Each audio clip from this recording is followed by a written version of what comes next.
We're going to spend some time today talking about position time graphs. You're going to learn some specifics about specific time graphs today, but you're also going to learn some things that apply to every graph.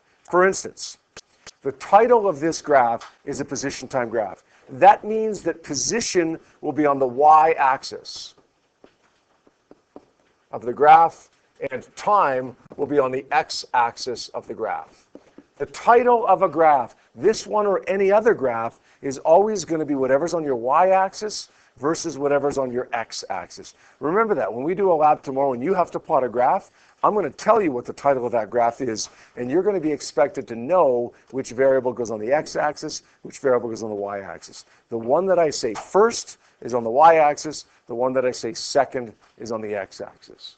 Now, the other thing that applies to every graph, this one and every other one as well, is that the y-axis will always be your responding variable.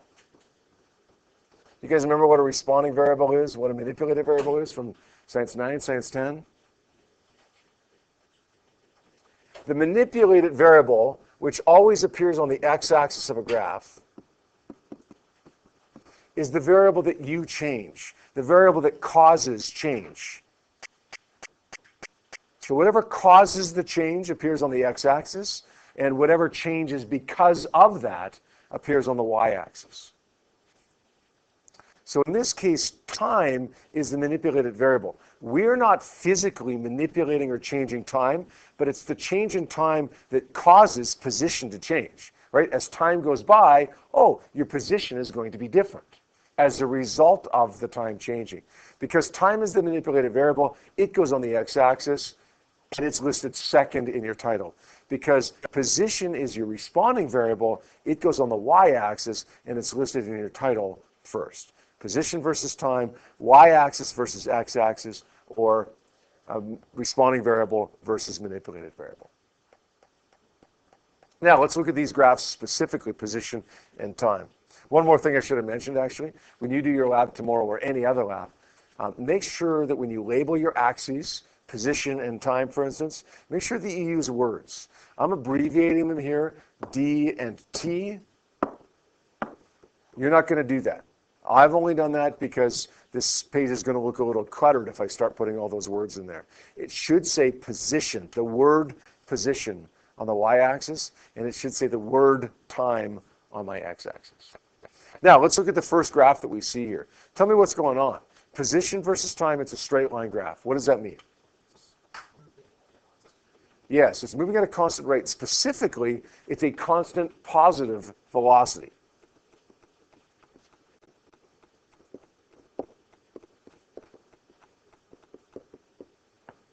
In other words, if we define north as positive, when we drive to Calgary on the highway at a constant velocity, we would say that we could represent it by this graph. We're heading to the north, heading to the east, whatever we define as positive.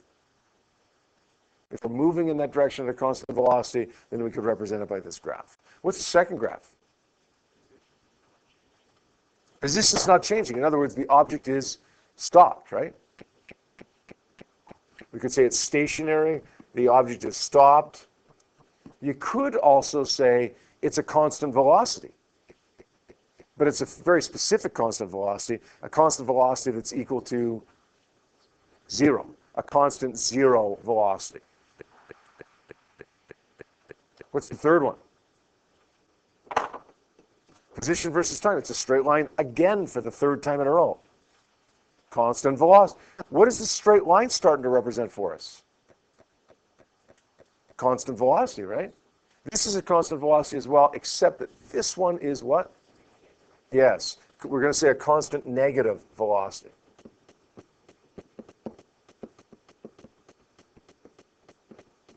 Now, that doesn't mean that you're driving in your car in reverse to get a negative velocity. It just means you're going in the negative direction. If north is positive, then driving towards Calgary gives me a positive velocity. Driving back from Calgary towards Okotoks gives me a negative velocity. You don't have to be driving in reverse to have that. So all three of these with a straight line represent a constant velocity of one type or another. Constant positive velocity, constant zero velocity, constant negative velocity. That means when we have a straight line on a position time graph, that is constant velocity, right? What about when we have a curved line on a position time graph? What do you think this is going to represent? This one, yeah?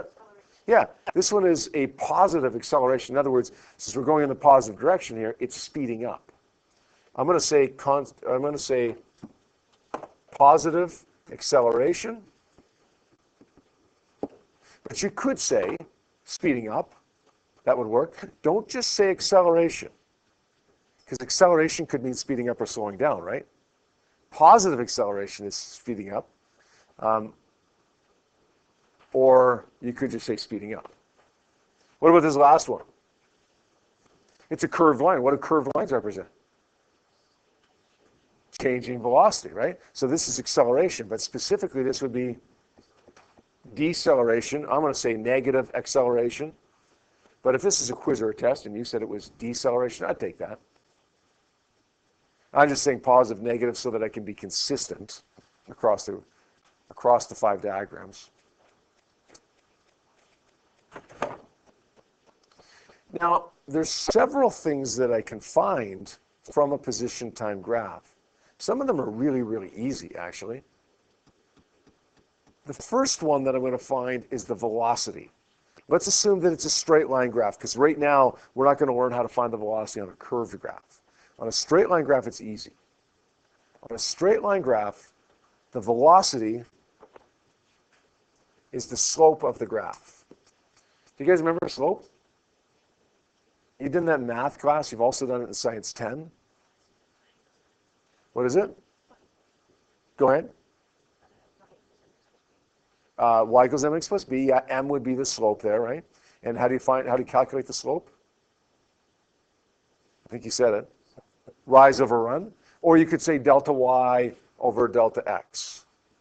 You guys remember that? Recognize that formula, delta y over delta x? It's the same thing as rise over run, right? Delta y axis is how much it rises by, and delta x axis is how much it runs by. Now, take a step back from that for a second. What's on my y-axis here? Not distance, but nope, it's position. Yes, position on my y-axis. So my delta y is delta position. What's x? What is it? Time. So delta x is delta t. Go figure, the slope is equal to velocity because delta y over delta x is delta d over delta t. Does that make sense? Here's the good news. A little bit later, I'm going to show you a little trick on your calculator so that you don't ever have to actually do rise over run or delta y over delta x. Your calculator will spit out the slope for you. It's going to be a little bit of a learning curve for it, but once you get the hang of it, it's so easy. Yep. For the acceleration graph. Yep. Yeah, you could do that. That's not coming up today, though. Yeah. Yep. Yep. Now, how do you find the position? The position on one of these? Well, listen, let me tell you this. Whenever you want to find something that is on the y-axis of your graph, if you want to find position on a position time graph, if you want to find force on a force time graph, if you want to find final velocity on a velocity times velocity graph, all you got to do is go up and over.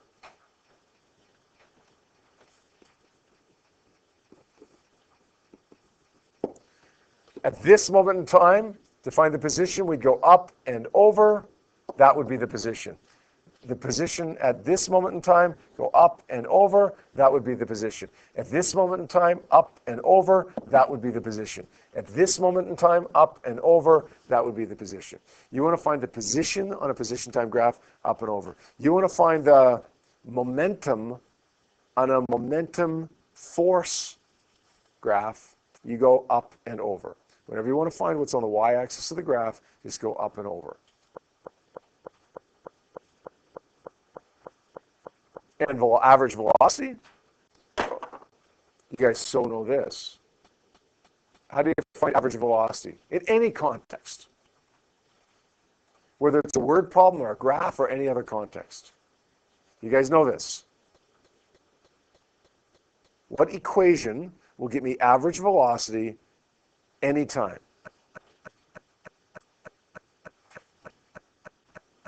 Yep, Evan? Displacement over time. Yes, displacement over time. Now, understand what displacement is here, okay?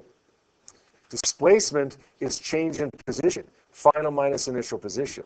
So, if you're going to find the average velocity,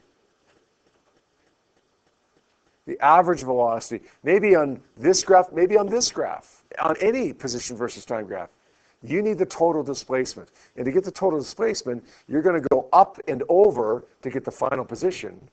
You're going to go up and over again to get the initial position, and then you're going to subtract them. So you know how to find position, get it twice. Subtract them and divide by time.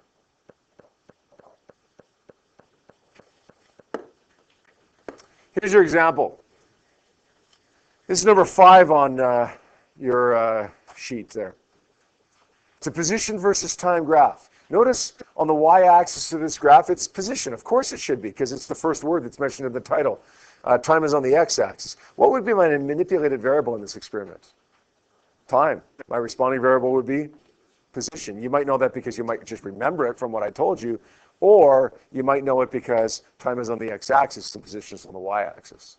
Notice as well that I use words, position, time, and I've got the direction of the position as well, because position is a vector.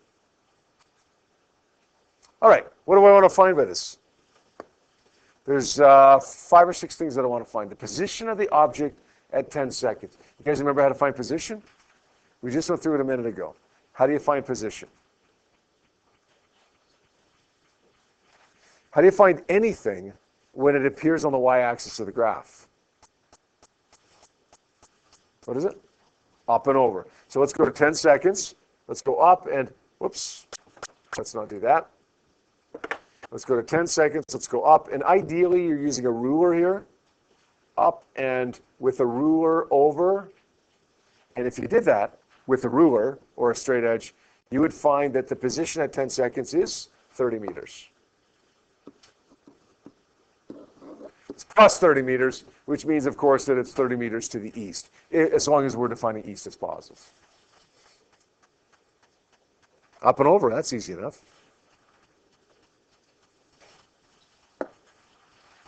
Calculate the displacement of the object between 0 seconds and 10 seconds.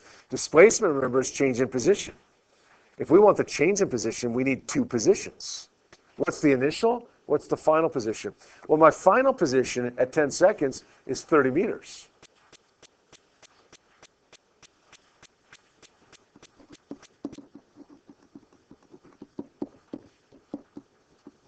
What's my initial position?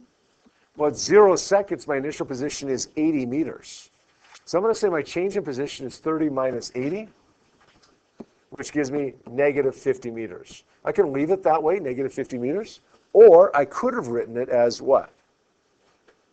Not negative 50 meters, but 50 meters to the west. Because remember, my graph said east. My direction was east.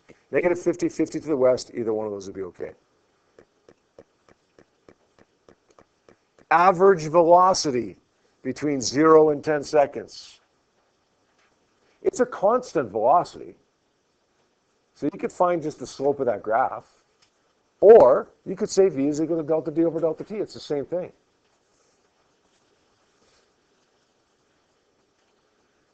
I want to say for question C, the average velocity, I'm going to use v equals delta d over delta t. I know the displacement. I just found it.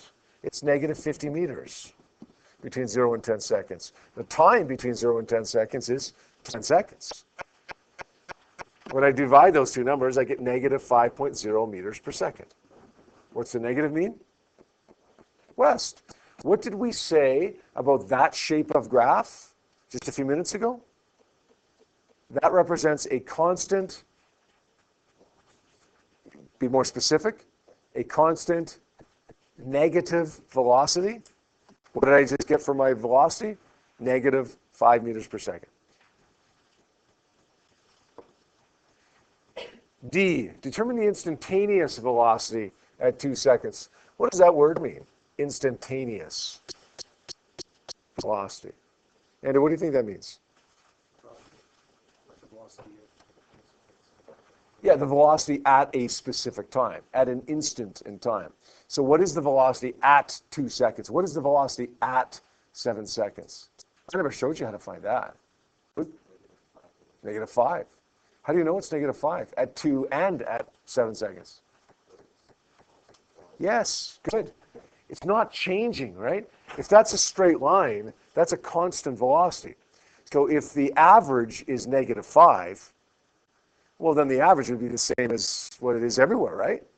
If it's not changing, then the average has to be what it is everywhere along the way. So we're going to say the velocity, we're not just going to go up here and do d over t or something like that. We're just going to say, look, I already know the velocity everywhere. It's negative 5 meters per second. So we're going to say